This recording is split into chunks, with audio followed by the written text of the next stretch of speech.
राधे राधे। जय श्री राधे श्याम। गीता वाटिका के प्रवेश द्वार पर ही बाबा को श्री दूलीचंद जी दुजारी मिले। वाटिका के अग्रभाग में एक भवन था। उसी में श्री पोद्दार जी सहपरिवार रहते थे। इसी भवन में संपादकीय विभाग के लोग भी रहा करते थे। यही उनका कार्यालय भी था। उस भवन के बरामदे की सीढ़ियों में बाबा बैठ गए। इन दिनों यहाँ 1 वर्ष का अखंड साधक सत्र चल रहा था। देश भर से सैकड़ों साधक साधना एवं सत्संग करने यहाँ आए थे। वहाँ अखंड भगवन नाम संकीर्तन भी चल रहा था। साथ ही श्री शांतनु बिहारी द्विवेदी, श्री अखंडानंद सरस्वती द्वारा श्रीमद् भागवत कथा भी चल रही थी। जिस समय बाबा वहां पहुंचे, पंडाल में श्री पोद्दार जी स्वयं एक अंडी यानी कटिया रेशम का वस्त्र ओढ़े हुए हाथ से ताली बजा बजाकर कीर्तन कर रहे थे। श्री दूलीचंद जी ने श्री पोद्दार जी को सूचना दी कि एक दुबले पतले युवक सन्यासी बाहर आए हैं और आपको पूछ रहे हैं।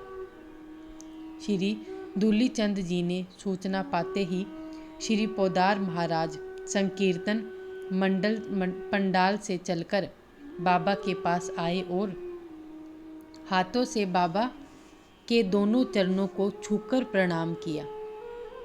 ये बाबा के स्वयं के शब्द हैं कि पहली ही भेंट में उन्होंने मुझ में रसराज श्री कृष्ण को प्रतिष्ठित कर दिया।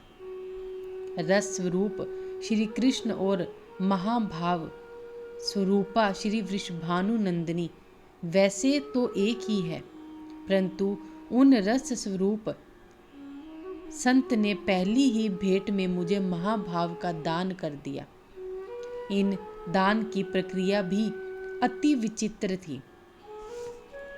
जगत में दाता का हाथ और दाता का मस्तक सदा ऊंचा रहता है, पर इन रस स्वरूप श्री पोद्दार महाराज जी ने स्वयं झुककर दान दिया। मेरे चरणों को छूकर दान दिया और अपने मस्तक को झुकाकर दान दिया। इसलिए मैंने एक सोरठा बनाया है।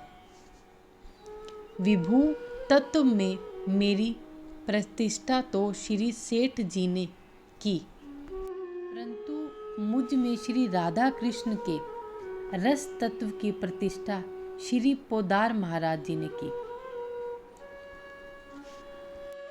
कुछ पंक्तियां बाबा द्वारा।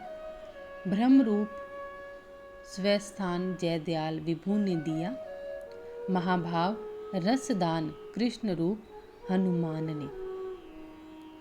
जो कार्य श्री सेठ जी 14-15 दिन तक शास्त्रार्थ करने से नहीं हुआ, वह एक क्षण के इस स्पर्श ने कर दिया।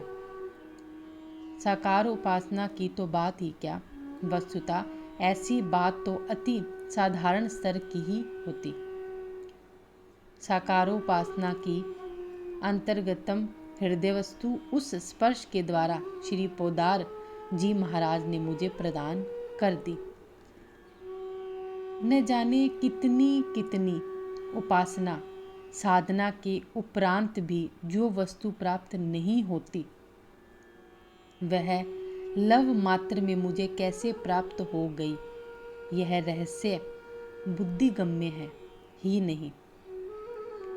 यह सब अनुमान से अतीत है।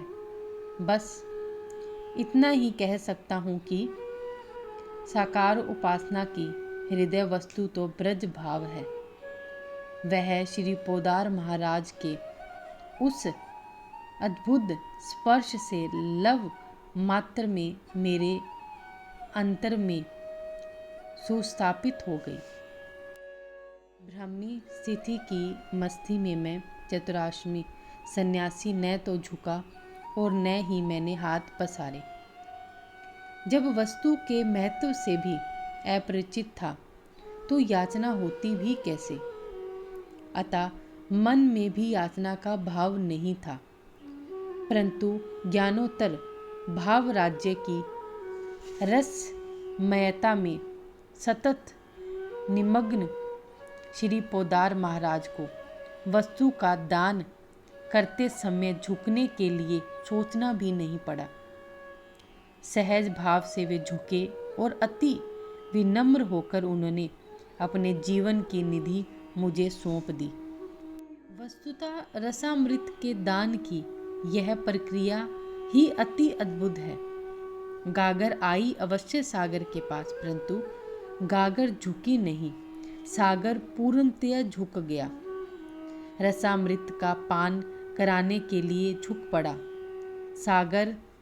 सागर बह पड़ा और रस से सिक्त हो उठा पात्र।